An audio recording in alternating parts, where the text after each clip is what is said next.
Okay, is audio on right now? Hold on, I think I fixed it. Is audio on right now? Test, test.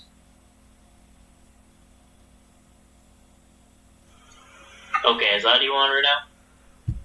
Alright, now, okay, it works. Okay. So there's a little bit of a delay between, alright, now we're gonna get started. So there's a little bit of a delay between, the actual broadcast and this, it's the stream in reality. So basically what we're gonna do is we're gonna kinda, go over what we've covered, so far. I can actually see chat on this application right here. Oh, if it's gonna do that, I don't even want it. Yeah, I'll just get rid of that. It's making the entire screen smaller.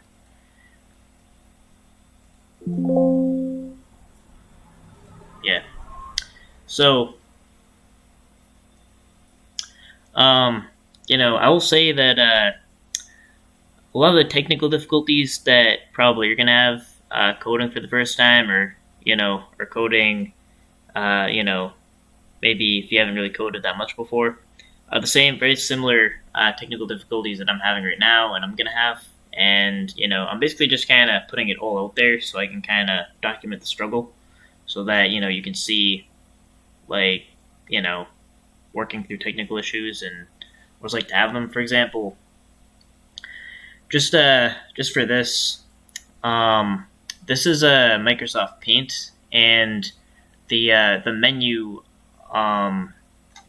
where you have all the tools and everything. For some reason it's blacked out. I don't know why.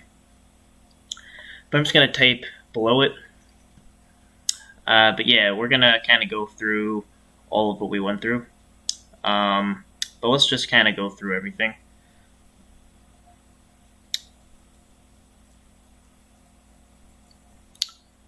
Just want to make sure that's working. Okay, so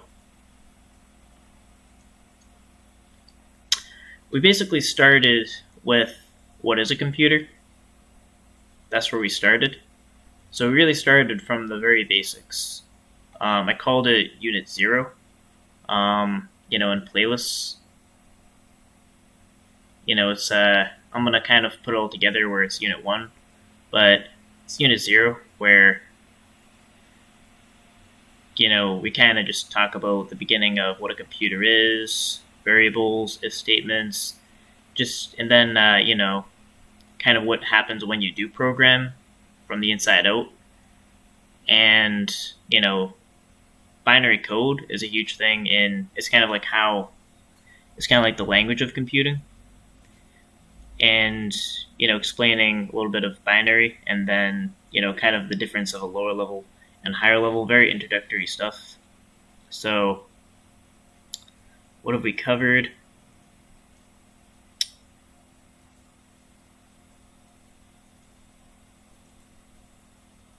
I don't know why. Is there the fuck? Okay, hold on. But yeah, but this is yeah. So I'm gonna go back to Paint and kind of jot it down a little bit.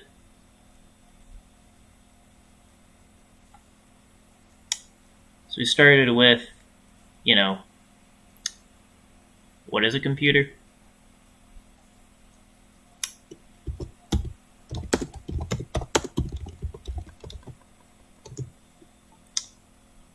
Right?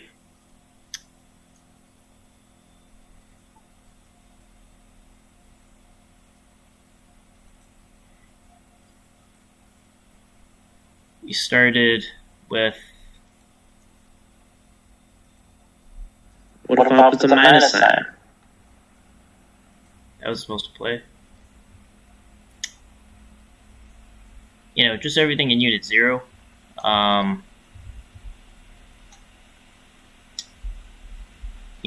Is pretty much what is a computer. is it's has an input. Okay, it has an input.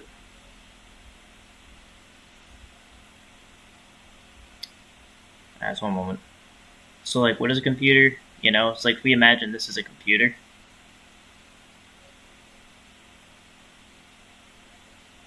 Yeah, it's been a while. Sorry. You know, if you kind of were to call this a computer,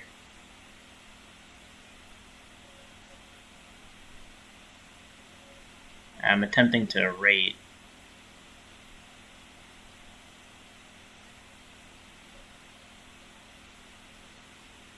I can't even do that. Actually, maybe I can do it if I do it this way. Hold on.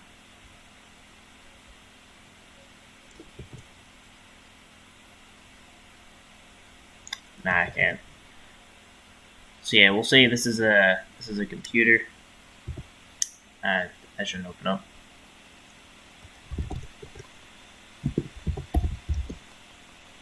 And there'll be an input.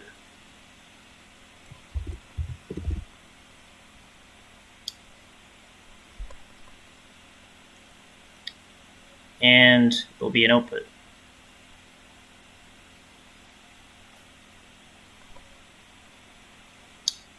There'll be an output.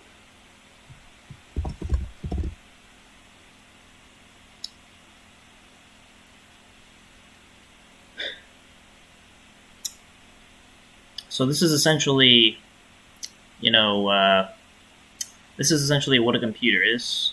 Just this paradigm right here.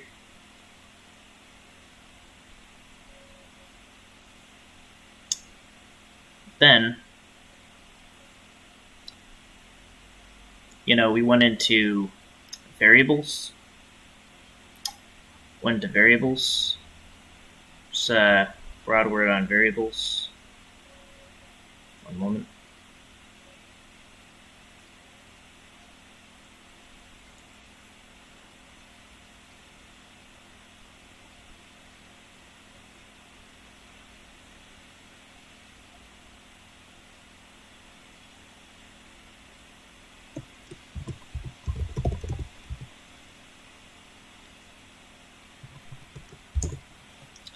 It's essentially it's memory to hold data. So meaning that, you know, if you're trying to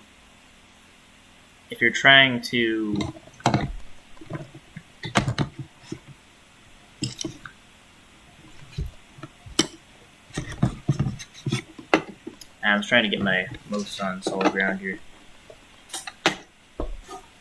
If you're trying to, you know, let's say you're trying to add 5 plus 7, right? How you would do that is you would store this 5. Let's say you would store that in, let's say, variable A.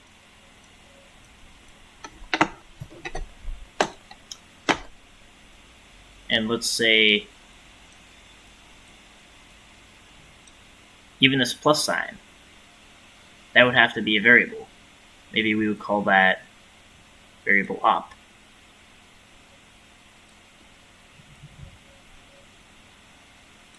And this last variable, we can call it b.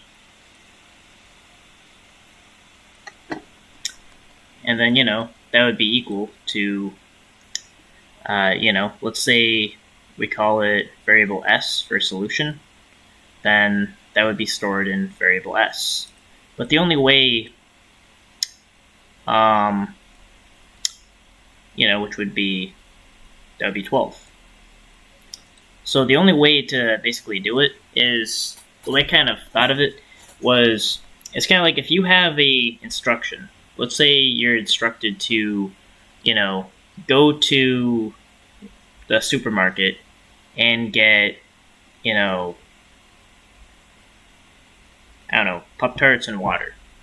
Well, each part of that instruction needs to go in your memory in order for you to execute that instruction. So it's no different in programming, and that's pretty much how it is in, that's how it is in programming.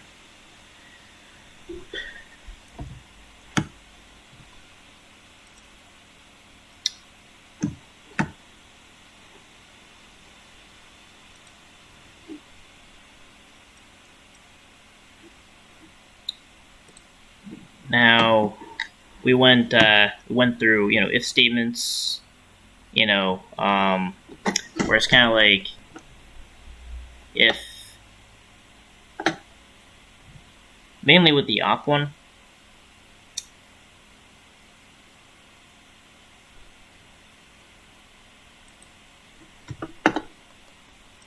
As far as if statements, let's talk about if statements.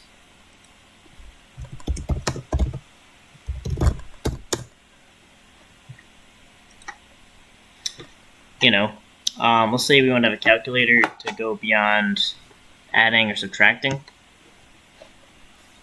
It would be,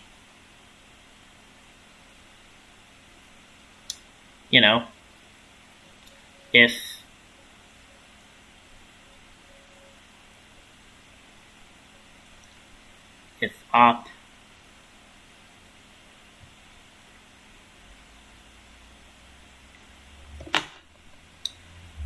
op is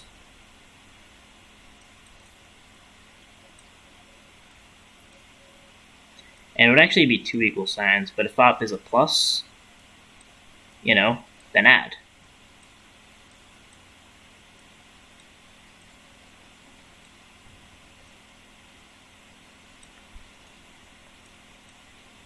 If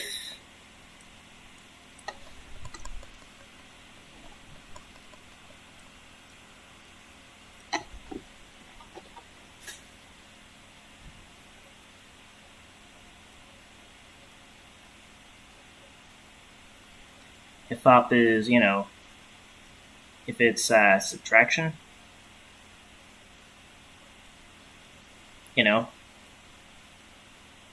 then it would subtract. So within variables, there's kind of a notion of data types, where pretty much everything needs to be stored in memory for it to execute. Where these numbers, right? That would be something called, at least in Java, an integer.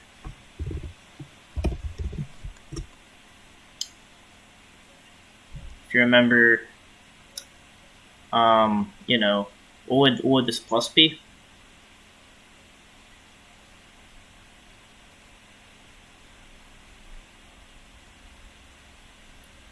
This plus would be, what would the plus be? It would be a character.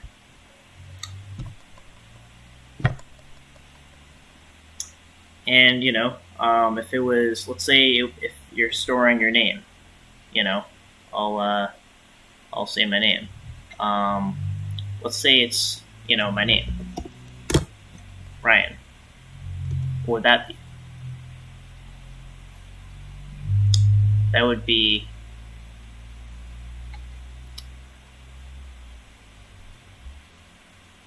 be a string.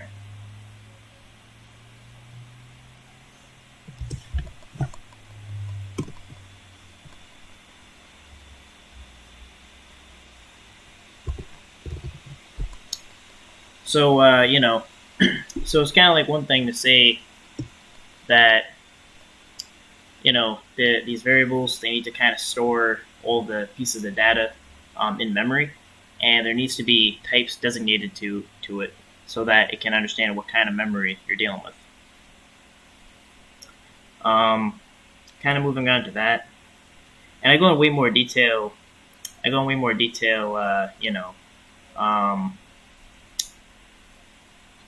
Like in the tutorials.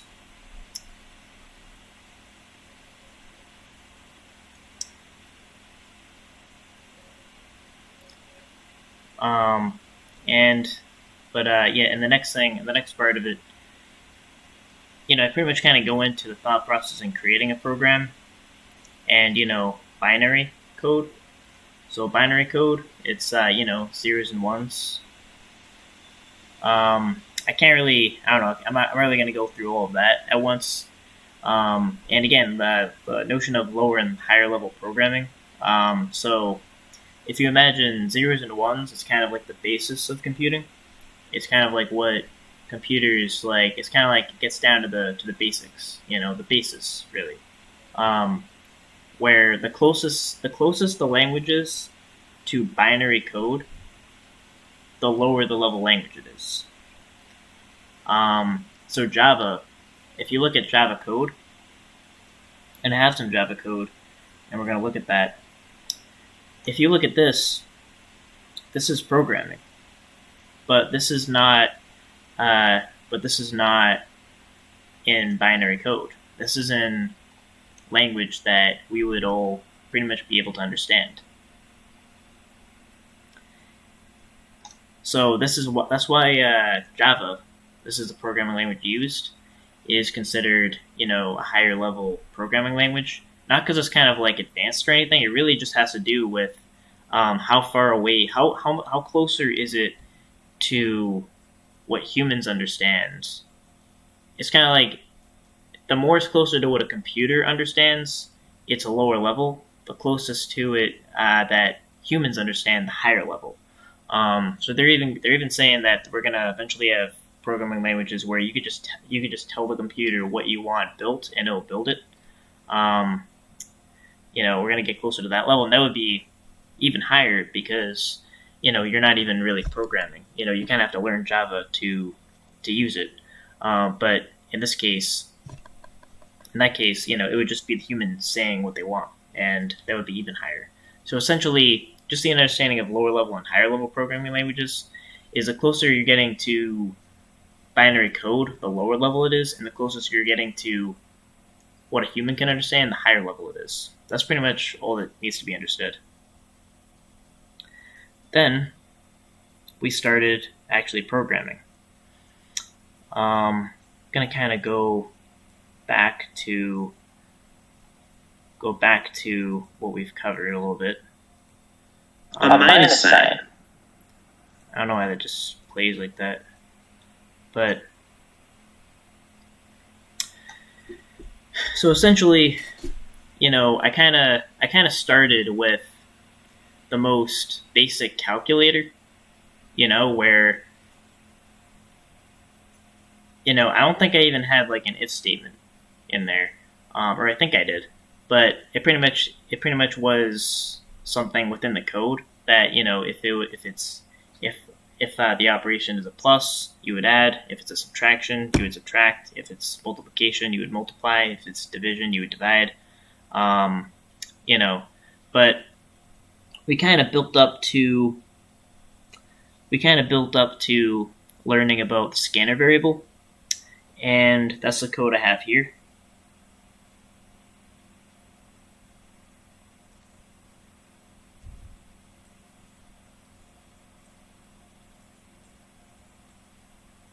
So that's the code here. So we're going to kind of look at the code here.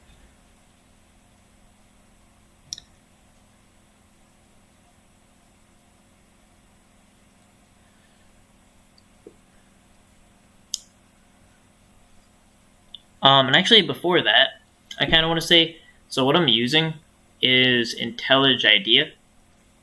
And I'm actually not even using the same laptop. I was using a rental laptop, from a rental company, and I've actually uploaded all of the files on a Google Drive, and I have them here, and I'm using that. So this is pretty much the program of what we last worked on, but I do have a installation tutorial about how you install IntelliJ IDEA. But pretty much, if anyone is struggling with that, they want to follow along, they can actually hit up nvcapcode@gmail.com, or Instagram handle would be, at nvcap is watching. Just let me know, and probably get in contact. I wouldn't mind helping someone out because, I mean, the channel's at a really small scale, so it's not like I have a lot of people, whatever. So it's, I can just kind of show people how to install it. But yeah, so this is kind of the code we left off with. So this is Java code. So it's kind of a lot of concepts wrapped up in here. So first of all, here, this is a data type. This is a data type. This is a data type. This is a data type. Int is short for integer. So as I mentioned, so these are variables. And int is short for integer. This, and a double is kind of, that kind of, what that means is that is a number, but it's like a decimal. That's what it is. It's a decimal. So it's like 5.65. That would be something that would be a double.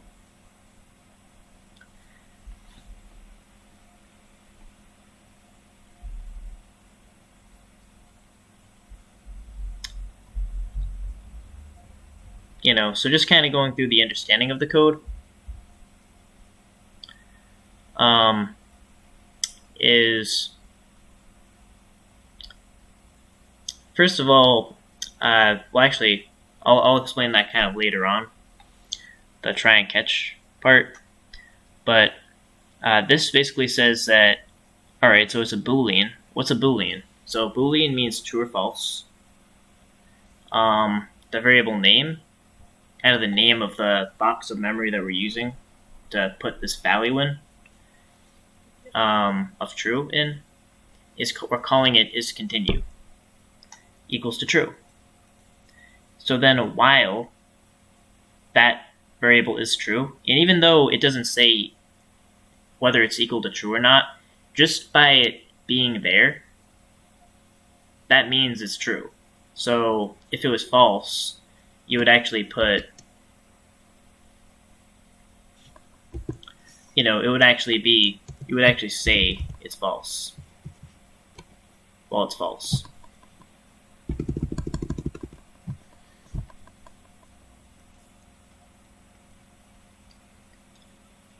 So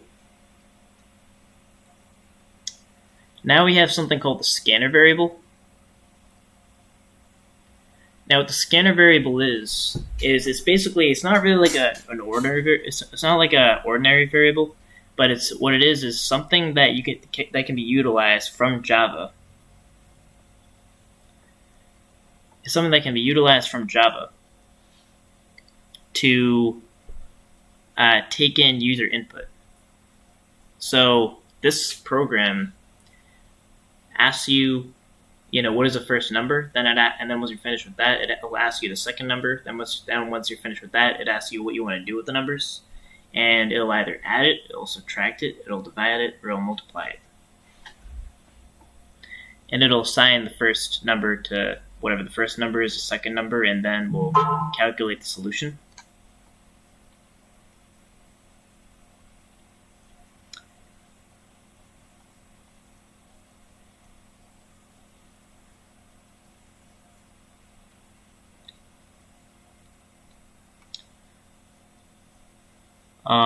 So if the operation is 1, it'll add it. If it's 2, it'll subtract it. If it's 3, it'll divide it.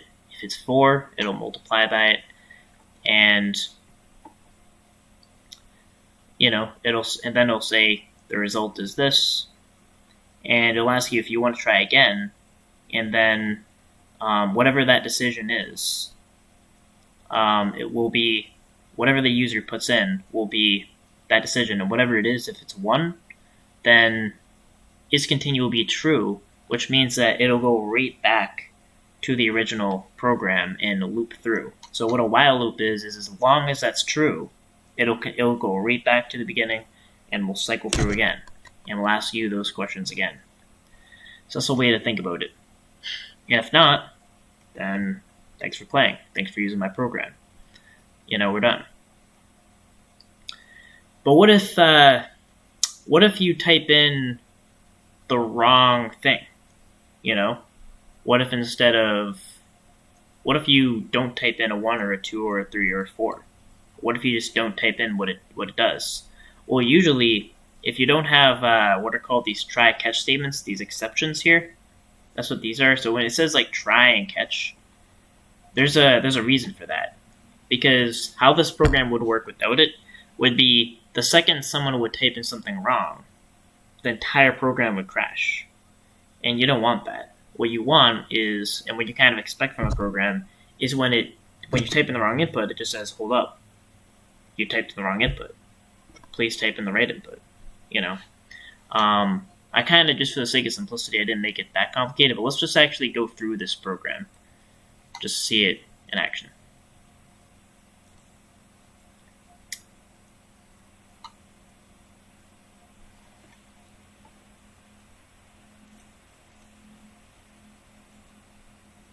Alright, so we have this.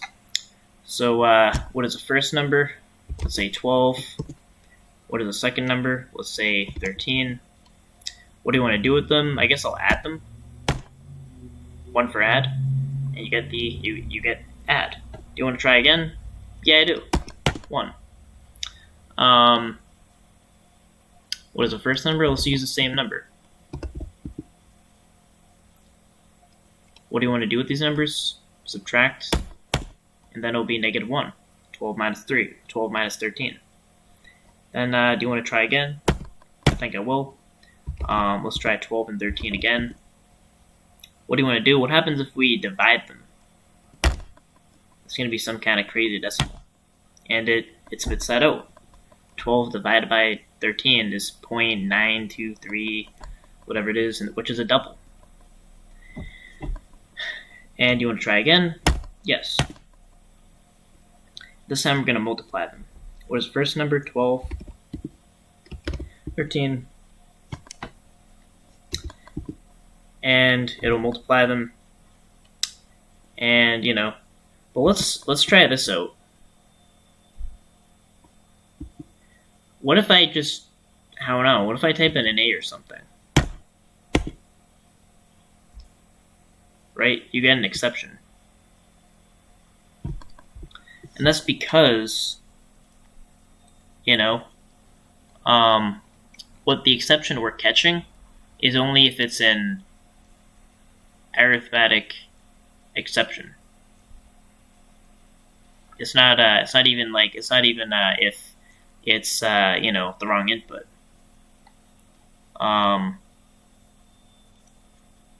So if we just make exception E and we run that,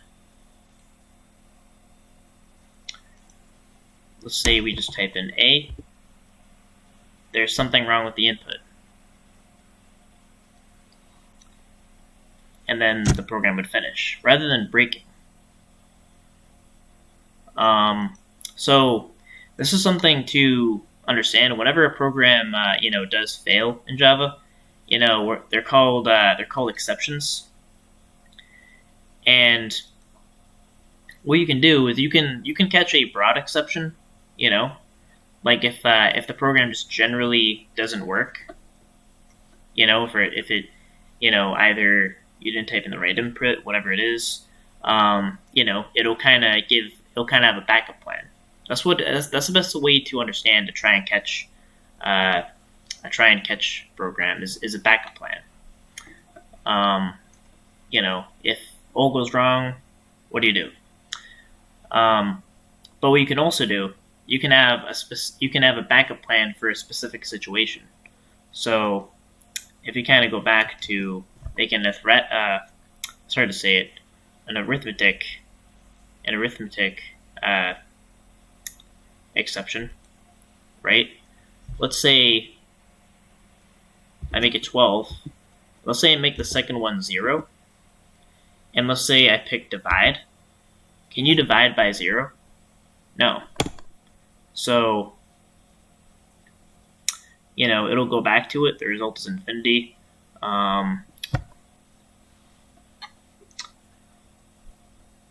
It won't break. But what actually happened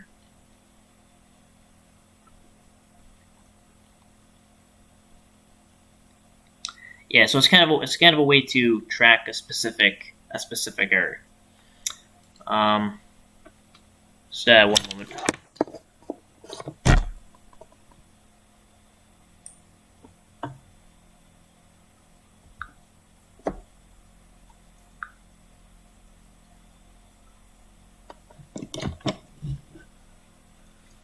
So that's pretty much what we covered so far. You know,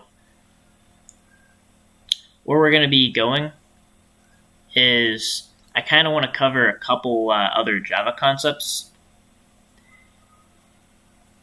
and that I'm gonna kind of prepare the lessons for. I believe tonight, and we're gonna go through it, and we're gonna kind of go through a couple other concepts up until object-oriented programming. So what object-oriented programming is a type of programming that makes it understandable to model real-world solutions. Because, essentially, best way to think about it is, let's say you have a Toyota, right? That is a member of the car class in our minds, right? That's like a member of what a car is. Like if we have a Toyota, that's a car. But what you kind of don't really, what we kind of take for granted is, what we kind of do in our minds subconsciously is if it is a Toyota and we know it's a car, then everything inherited that defines a car is also what a Toyota is. It's not like we have to relearn and reestablish every time we're hearing the concept of a Toyota vehicle of what a car is. It's like if you know what a car is, then you can know that a Toyota is a kind of car. And that's basically, kind of the gist of object-oriented programming is it models programming in real-world ways. But, we haven't really got that far yet. But I kind of just want to make a recap of everything going on so that we could, because it's kind of been a while. I don't know how long it's been since the last coding tutorial, but we're gonna kind of ramp it back up. And once we get into object-oriented programming, we're gonna kind of we're also gonna kind of go down the path of we're gonna go down the path of web development as well, and then Android development after that. And also, I'm gonna like a lot of these streams were kind of just long and they're jumbled together, but I'm gonna kind of cut them up into and then re-premiere them. I'm gonna try to do that like every day, pretty much like at least one premiere a day.